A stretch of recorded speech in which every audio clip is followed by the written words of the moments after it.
পর্দা ফাঁসের পালা শেষ। এবার এক হতে চলেছে একলব্য ও রাঙা।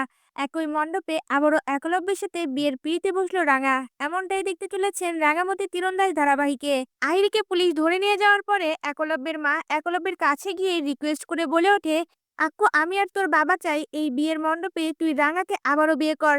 কারণ বিয়ের মণ্ডপ খালি যাওয়া শুভ না, পরিবারের অমঙ্গল ডেকে আনে। একলব্য তখন তার বাবা মায়ের কথায় রাজি হয়ে যায় আর বলে ওঠে, তোমরা যা ভালো মনে করো করো, আমার এতে কোনো আপত্তি নেই। একলব্যের মুখে এই কথা শুনে রাঙা অবাক দৃষ্টিতে তার উড়নবাবুর দিকে তাকিয়ে থাকে। এরপর দেখা যায় পাঞ্চালীরা মিলে সুন্দর করে রাঙাকে বউ সাজায়। আর পাঞ্চালী রাঙাকে বলে ওঠে, কি মিষ্টি লাগছে রে তোকে। কথাটা শুনে রাঙা লজ্জা পেয়ে বলে ওঠে, কি যে বলিস দিদি ভাই। এরপর দেখা যায় রাঙাকে পিড়িতে করে বিয়ের মণ্ডপে নিয়ে আসা হয় আর রাঙার মুখ দেখার জন্য একলব্য অতি আগ্রহে তাকিয়ে থাকে। এদিকে রাঙা পান পাতা সরিয়ে একলব্যের দিকে তাকালে একলব্য অপলক দৃষ্টিতে রাঙার দিকে তাকিয়ে থাকে। তখনই পাঞ্চালী বিষয়টা নিয়ে মজা করে বলে ওঠে, কিরে দাদা ভাই, আজকে সারাদিন তাকিয়ে থাকবি নাকি মালাটা পরা। একলব্য ও রাঙা দুজনেই লজ্জা পেয়ে যায়। এরপর দেখা যায় রাঙা ও একলব্য ৭ পাক ঘোরার সময় একলব্য মনে মনে বলতে থাকে, রাঙা এখন থেকে তোমার সকল স্বপ্ন পূরণের দায়িত্ব আমার। আমি নিজে তোমার সকল স্বপ্ন পূরণ করব।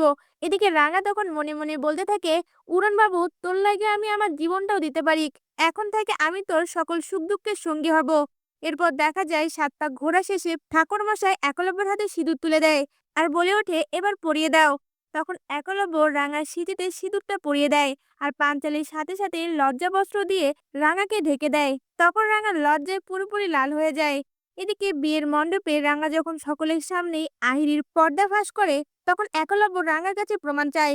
রাঙা তখন বলে ওঠে, আমি তো জানি তুই প্রমাণটা চাইবি, আর এই প্রমাণ জোগাড় করার জন্য আমাকে এতটা নাটক করতে হলো।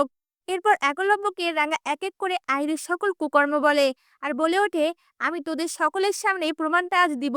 এরপর পুলিশ অফিসারকে বলে ওঠে, পুলিশ স্যার তুই প্রমাণটা সকলকে দেখা।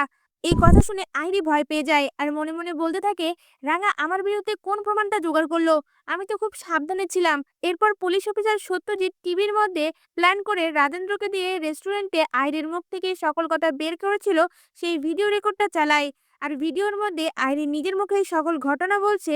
এটা দেখে একলব্য অবাক হয়ে যায় আর সাথে সাথে আহিরির কাছে গিয়ে তার গালে চড় মেরে বলে ওঠে, আহিরি আমি তোমাকে বিশ্বাস করেছিলাম, কিন্তু তুমি রাঙের এত বড় ক্ষতি করতে চাইবে আমি কখনো ভাবিনি। এরপর পুলিশ অফিসার সত্যজিৎকে বলে ওঠে, অফিসার আপনি আহিরিকে এক্ষুনি থানায় ধরে নিয়ে যান।